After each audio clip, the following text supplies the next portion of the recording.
Hey there, this is Nico from the Ethereal Embrace podcast, and you are listening to Tale of the Manticore. The following podcast is intended for a mature audience. Listener discretion is advised.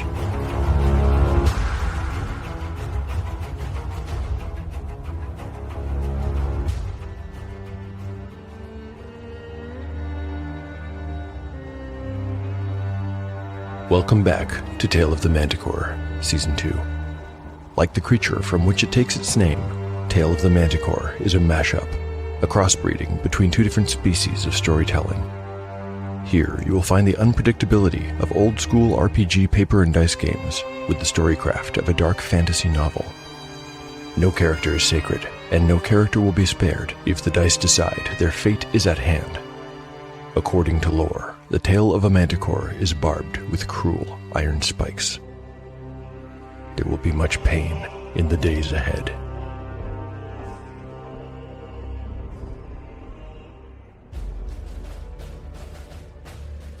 Last time on Tale of the Manticore.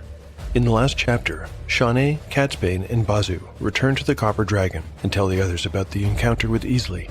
Catsbane and Shawnee both turn in early. While the young rogue is probably in for a restless sleep as she sorts through her feelings, it is Catsbane who really suffers through the night. In a twisted nightmare version of his childhood, he finds himself in a bizarre conversation with the demon, Azor Azul, through the medium of a stuffed toy. Azor Azul reveals that he has been the source of Catsbane's growing power all this time. In the morning, the PCs meet and confer with their new contact, Greenblood. Catsbane is fairly sure he recognizes the man as Sindwan, the former captain of the Palace Guard. He's right, and Sindwan is not happy to be working with the Church. However, it seems that despite their very different end goals, the two parties have interests that align, at least for the time being. Together, they make their way to Whitestone Castle, passing through the Cernan Gate unhindered thanks to Greenblood's influence. When they reach the Eastern Tower, their reluctant ally unlocks the door and then leaves them to go on alone. Before he departs, he reminds them to get proof if they discover that the monarch is dead.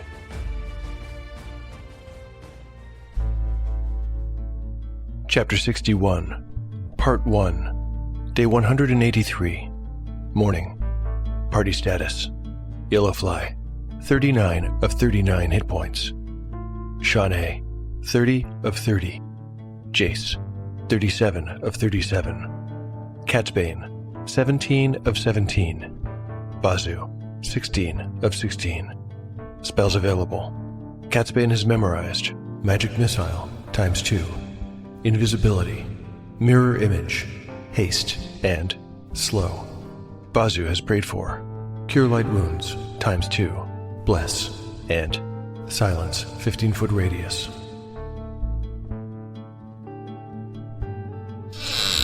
Yellowfly pushed on the door minutely, peeked through the crack, and then opened it the rest of the way. He stepped through the threshold and into a long, wide hall. A single unshuttered window, so high up on the wall that it almost touched the 20-foot ceiling, admitted the hall's only light, a stretched waffle-shaped pattern caused by the window's lattice of bars that fell upon the floor. Another door, closed, was directly across the hall and in front of them, while the hall itself stretched away to their left into darkness as far as they could see. Yellowfly took in his surroundings and allowed his companions to file in after him. Each wall in this hallway was hung with portraits. Some were tall and life-size likenesses of the kings, queens, and their scions of ages past. There were lamps affixed to walls, too, all of them unlit. Chandeliers hung from the ceiling in intervals, their dull gold surfaces reflecting the low light. Here and there, Yellowfly could see sculpted busts, also of the notable faces of history, he assumed. These rested atop pedestals, half hidden in alcoves. The overall effect was impressive. There was a long, proud, and powerful history on display here. To Yellowfly, the faces were interchangeable, but Catsbane could name many of those he saw, both in the portraits and sculpted busts. Here was Bertram the Wise, with his long curly beard carved from the same white stone used to build the castle. On the wall was a portrait of Queen Thanusha, she of legendary beauty, with her long blonde hair coiled and draped over one shoulder. In the painting, she was wearing a robe of blue brocade and a mild smile. Next to that piece was a portrait of a young man sitting astride a horse. The man might have been Lord Bartlett, a noble of 2 generations ago, who was still remembered by those in the know as the most licentious and philandering man of his time. Catsbane watched as Yellowfly crossed the hall and pressed his ear to the door. He must have been satisfied that there was no sound beyond, because he pushed it open and walked through. Catsbane allowed Jace to go ahead of him, then Bazu and Shawnee. He followed in the rear. He could hear Shawnee stifling a little laugh as he entered the room. Jace, standing beside her, wore a smugly satisfied expression, and Catsbane guessed he must have just said something amusing. They were in a large dining hall, the biggest any of them had ever seen. It was square in shape, 60 feet to a side. The whole of the Happy Harpy Inn would have fit inside it. Instead, it contained an enormous U-shaped table, with chairs arranged around the perimeter, and the inside cutout left without places to sit. This was presumably so servers could move about and do their work without reaching over or between the guests. A single gigantic chandelier hung above the center of the table. Although he had lived in Whitestone for quite a while, Catsbane had never taken a single meal here. He had never even seen the inside of this room before. Just as they were in the hallway, the walls of this room were decorated with portraits of sober-faced men and elegant women, each of whom was more impressive than the last. Fresh air and light entered liberally through a series of unshuttered, lancet-topped windows arranged in a line and looking out over Blue Heron Lake. The only other exit was through an archway in the far corner. Yellowfly motioned for the others to follow and circumnavigated the table as he headed to it. As he passed by them, Catsbane looked out the windows at the sapphire hues of the water far below. The next room was even more spacious than the last. While the previous area had been a huge square, this one was a long rectangle. It must have stretched 100 feet long and 40 wide. At a glance, it was clear they were in Caulfrey's throne room. For all the space in here, it was mostly empty. There was a green carpet runner, darkly stained in certain places. One end connected to an oversized pair of ornate double doors. These were set in the southern wall and obviously opened to the great hall they had passed through on the way to the dining area. The other end led to a spot before the north wall, where 2 pairs of windows flanked twin wooden thrones on a low dais. Catsbane had never been here either, but he imagined that, seated there, Caulfrey must have seemed as though bathed in splendor from the light outside. On a very bright day, one would have needed to squint to look up at him. The companions filed in tentatively, one by one. None of them were used to rooms of this size, and by habit they cleft to the nearest wall. The throne room, like the dining room, was well lit, and they could make out certain details right away. Both thrones had been gilded, but someone evidently had put some effort into scraping off the gold leaf. The only thing of value in the room now was an enormous glaive, bolted to the wall above the throne. Yellowfly walked over to have a closer look, with Shawnee by his side. He pointed up at it and said, "Look, the stone around that fixture is chipped. Someone has tried to remove it." It was true. The weapon, a magnificent shaft of ironwood, banded in platinum and topped by a blade of dark metal, had been bolted to the wall with the obvious intention that it would never be removed. "It would take a blacksmith to get this thing down." "Whoever stripped the gold leaf off the throne must have been in a hurry," said Shawnee. She was no longer looking at the glaive, and was instead crouching down to inspect the leg of one of the thrones. The wood looked as though it had been gnawed on by an animal. "Some thieves take no pride in their work," joked Yellowfly. "I suppose we'll find the whole castle has been looted if this is the condition of the throne room." Probably, agreed Yellowfly, shrugging. "We should keep moving. There are a lot of rooms left to check." He pointed at the big double doors. "Those must connect to the central hall. What do you suppose those doors lead to?" Now he indicated a smaller and less ostentatious set of double doors at the far end of the room, opposite the entrance to the dining hall. "Some kind of waiting room? Isn't that how it works around here? Rich merchants wait for hours to complain about each other to the king?" "And to kiss his arse," said Yellowfly with a chuckle. "That goes without saying." "Let's find out if you're right." Yellowfly led the others through the room and crossed the very spot where, just a little over 2 months before, a terrified Briar Patches had witnessed his king reduced to a drooling idiot by something that looked a little like the Royal Archmagus. The smell hit Yellowfly the moment he pulled open the doors. The fighter staggered back, retching, and then the stench hit the rest of them. "Vessaloon's tears," choked Shawnee, her own eyes watering. She bunched up her cloak and brought it up to hold over her mouth, while she moved closer to Yellowfly and looked into the next room.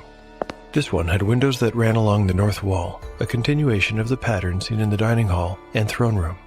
It was clearly a waiting room, and was liberally furnished with chairs, small tables, a long bench, and several divans. It was on one of these divans, located under a lancet window, that they found the source of the smell. Splayed across it was a mangled and rotten corpse. Ragged bits of gray-green flesh littered the floor and the blood-stained rug beneath it. "It's not pleasant," said Yellowfly for the benefit of those who couldn't see what he could, though Shawnee's expression and the sour odor did not add up to much of a mystery. Jace began to draw his sword, but stopped when he looked up at Yellowfly, who had a hand out. "There's no need, Jace. Not yet." The fighter snapped his sword back into its scabbard and came over to stand beside the other man. Although he was mentally prepared to face whatever was inside, he was still surprised by the emotions that threatened to overwhelm him when he looked beyond the door.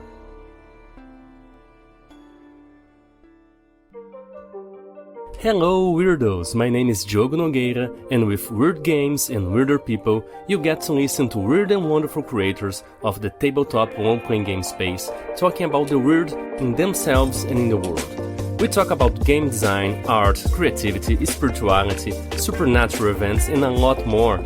We go deep, we get weird, and we love it. So tune in and get weird with Weird Games and Weirder People wherever you listen to your podcasts.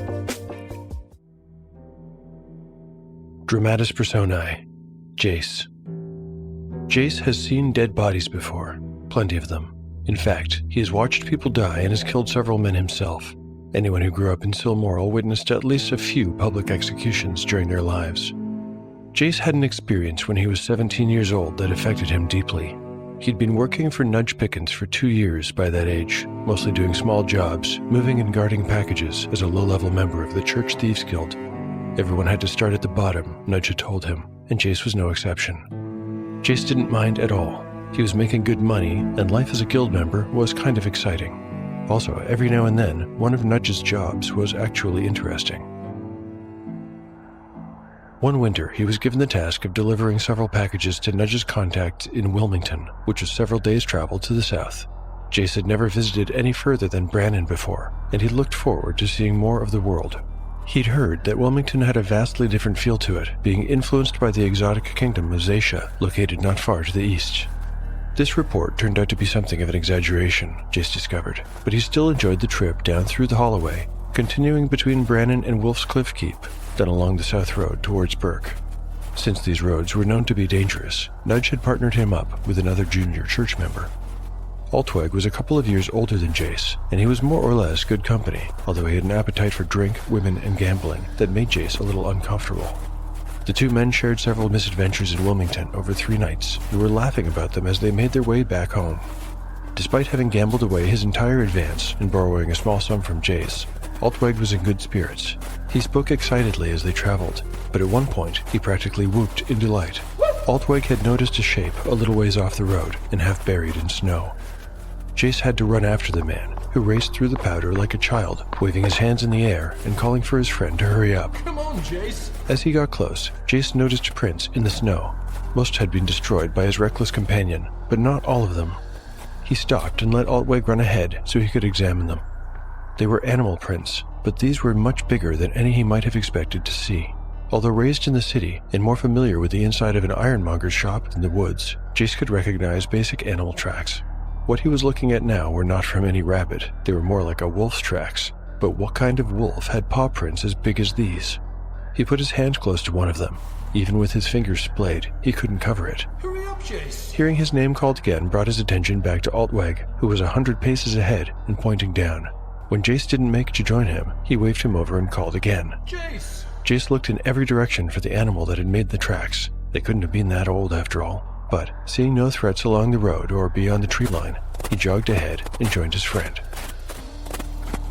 Unsurprisingly, the shape Altweg was standing over was a corpse. Some lone hunter by the looks of it, though what had once been a person had been reduced to a head atop a mass of shredded fabric, felt, and bone. The viscera had frozen, and the body was stiff, with arms and legs thrown out at a big letter X. The hands were clenched. Long ginger hair fell down and into bulging, glassy eyes that stared up and into the falling snow. Upon seeing the body, Jace was suddenly struck with the indifference of the world to those who lived in it. This had once been a young man with a life and a family and hopes and dreams, maybe not so different from the hopes and dreams Jace had. Where was the dignity or the justice in what he saw here? As unhappy as the experience was, it got worse when Altweg shoved the corpse roughly onto its side, trying to get at an intact belt pouch he had spotted. He already had a short bow and a half-full quiver off the body. When he pushed it, the corpse's dead eyes fell on Jace and seemed to gaze into his very soul. At the same moment, the pale jaw unhinged and a bloated gray tongue poked out like a gigantic maggot. Jace had fallen back into the snow in shock and horror, while Altweg cackled at him like a deranged hag. Jace returned to Wilmington several times over the years that followed, but he never saw Altweg again. There was a rumor that the man had run up a gambling debt with the wrong person. Some stories say he fled to Burke, others to Camranth. Jace had even heard that Altweg was made an example of, tortured before being murdered. Jace would never learn what actually happened to his former companion, but the image of the dead hunter with his huge blank eyes and that horribly putrefied tongue, that he saw again and again in his dreams and in his nightmares.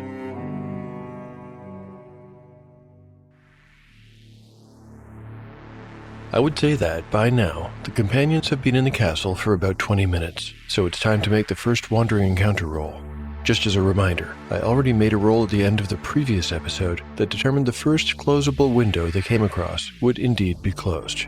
I just wanted to clarify that I haven't used that result yet, because all the windows they've come across so far have no shutters, and so they cannot be closed.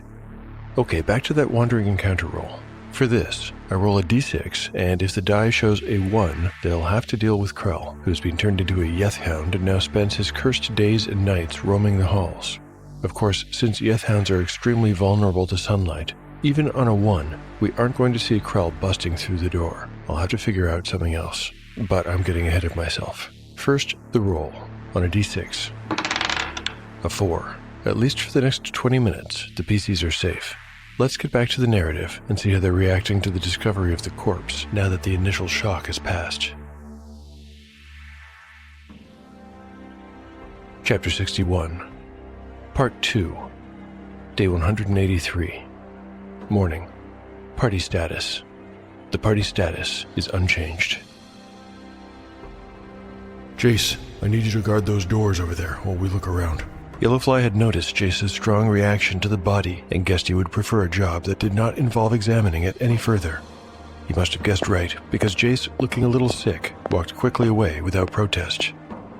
There were 2 sets of double doors here, in addition to the pair they had come through. One almost certainly connected to the Great Hall, with its busts and portraits. The other was smaller, like the ones going back to the throne room, but its doors were wide open. As he went, Jace slid his sword from its sheath. Shanae was not squeamish, and she ran her eyes over the corpse on the divan with a cool, disinterested expression. The victim was female, a courtier, judging by the dress. Her torso had been savaged, and the exposed tendons and bones that remained intact barely held on to its limbs. Her head was thrown back, and blonde ringlets cascaded over the edge of a cushion onto the floor. The woman's face was a mask of abject terror. Her eyes were impossibly wide, and the corners of her mouth were stretched to each side. Her swollen tongue was beginning to poke its way out from between the teeth, looking like a timid gray mouse in its hole. Shanae was busy now removing several pieces of jewelry from the body. She looked up and said, "I don't think she'll need these anymore." In the palm of her gloved hand were 3 thin bands of gold set with multicolored gems. Shanae put these in her pocket and then glanced at the place where the woman's throat had once been. If she'd been wearing a necklace when she died, it was gone now. Or maybe it was just impossible to make out among the folds of torn muscle and gristle. What do you suppose killed this poor woman? Asked Yellowfly. This woman was never poor, replied Shanae with disdain, not trying to be funny. but she wasn't killed by a blade, that's clear enough. Did Culfrey keep guard dogs? Maybe one of them was left to starve and went berserk. Her eyes flicked over to the door Jace was guarding, but all was quiet and still. Well, that makes sense, but by Shartoon, just look at the expression on her face. Have you ever seen anything like that, Shanae? Nobles are probably scared of their own shadows, replied the young rogue dismissively, and standing up. Catsbane and Bazu had chosen to let the others look closely at the body. Meanwhile, they spoke to each other in whispers, trying to alleviate the anxiety by pointing at certain portraits and guessing the identities of the noble faces they contained. Whether it was out of curiosity, a desire to be away from the corpse, or even just to prove that he was not afraid, Jace decided to look into the next room. It was dark through the open doors, so first he knelt down and unpacked his lantern. Using a tinderbox, he quickly had the lamp lit and proceeded through the doors, holding it in front of him. There were two distinct smells in here, both gentler on the senses than the waiting room's odor of decay. The first was of books. He was in a library, and it must have held over 100 old volumes. They were arranged on shelves which dominated each of the square room's 40-foot-long walls. Some shelves were open. Others had cabinet fronts of dark wood carved with such minute precision that they resembled lace. The second odor here was of lamp oil, but it didn't come from Jace's lantern. The room had 4 stanchions, each bearing a cresset the size of a half-helm. One of the stanchions had been knocked over, and the bowl it had once supported had emptied its contents onto a carpet runner. This runner had once connected Jace's double doors with another single door, kitty-corner from where he now stood, and wide open. The runner was bunched up like a concertina near that door, not far from the toppled floor lamp. The lock on the far door, he could see even at this distance, was splintered. The door itself leaned drunkenly, as though one of its hinges had been broken. Jace cautiously stepped into the room, taking in more details. Its contents, taken together, told a story. At some point, the courtier from the previous room had run through here, chased by something. She had closed the door behind her, but her pursuer had broken through it, knocked over the floor lamp, and bunched up the carpet as it went. It then caught up to her in the other room and killed her. By now, Catsbane and Bazu had joined Jace in the library. They took in the scene and whispered askance to each other, probably coming to the same conclusions as Jace. The fighter couldn't hear him, but Catsbane also told the cleric that he had been in this room a couple of times. Most of the books here were individual histories, and of little interest to magic users, but Carrick had sent him here on 2 or 3 occasions to look up some detail or other. Just then, Shawnee and Yellowfly entered, and now the whole party was together. After a cursory glance around, Shawnee made right for the far door. Even though it was dark beyond the opening, and even though the door lined up with the ones they assumed led to the Great Hall, she could tell that this one did not. The floor was different, and there were no portraits on the walls in the room beyond. Shawnee didn't go through, but instead made an inspection of the door's broken lock. It was clear that it had not been designed with security in mind. It was probably just meant to keep the door from swinging open on its own. Still, something had hit it with considerable force. She held up her hands to the others and made the sign that indicated they should be quiet. Then she closed her eyes and listened. As an 8th level thief, Shawnee has a 4 in 6 chance to hear noise. Thing is, I'm not certain there's anything to hear, even if she does make a successful check. Earlier, I made a full map of Whitestone Castle, but I also decided that I didn't want to know where Krull was at any given time. I thought it would be more fun if I got to experience a little of the surprise, and even fear, of this part of the adventure along with the party members. So, what to do? I think I'll roll the hear noise check at disadvantage. If Shawnee succeeds on both dice, she'll hear something worth hearing. Any other combination of results, 2 fails or 1 fail and 1 success, will mean silence, either because her senses fail her, or else there's just nothing to hear. It's not really important to distinguish which is the case. Okay, here comes 2d6. I've got a 4 and a 5. Shawnee opened her eyes. She had her head cocked to one side in a manner that Jace thought looked bird-like. She also still had her hand in the air, but all of a sudden she dropped her arm and shrugged. "I'm fairly certain we're the only ones in here," she said, and walked through the door.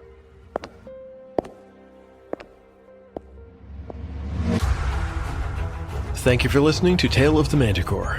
If you enjoy the show and would like to help to support it, there are lots of ways to do so. You can recommend it online or to friends. You can like and repost episode announcements on social media. You can pick up One Shot in the Dark, the Pendulum World Building Tool, or Encyclopedia Manticorica on Drive-Thru-RPG. And finally, you can rate or review the show on your podcatcher of choice. My thanks to everyone for their support of the show.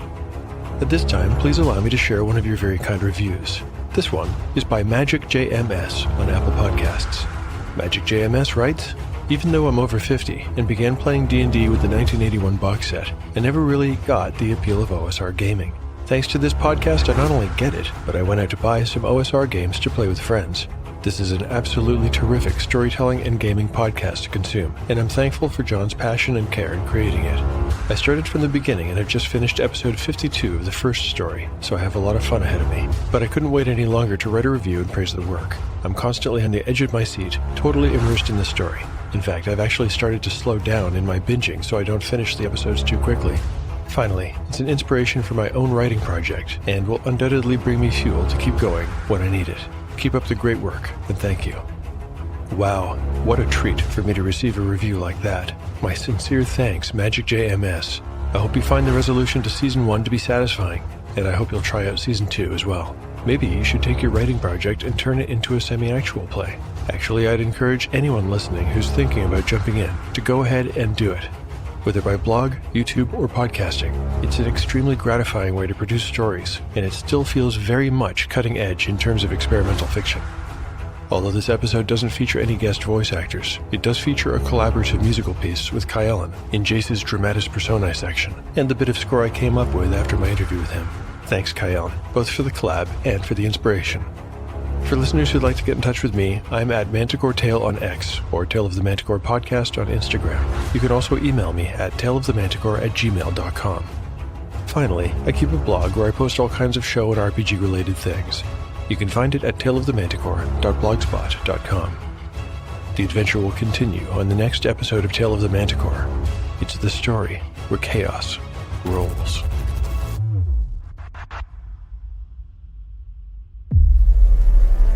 You ever wanted to play Shadowrun?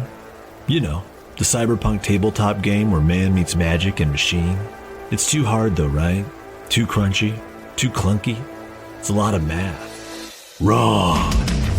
Pink Fohawk is a Shadowrun 2nd Edition actual play podcast, played by the rules, but fast and loose, with all the 80s cyberpunk edginess you know and love, where the hair is big and the explosions are bigger. Follow the story of two rad Shadowrunners, making a name for themselves in the mean streets of 2053 Seattle. Tina Bonemeal, 9.5 feet of pure troll muscle, surveillance expert, and aspiring actress. John Anderson, former company man, with a resume shrouded in mystery and a black belt Nikito. Check out Pink Fohawk Podcast, available everywhere you listen to podcasts.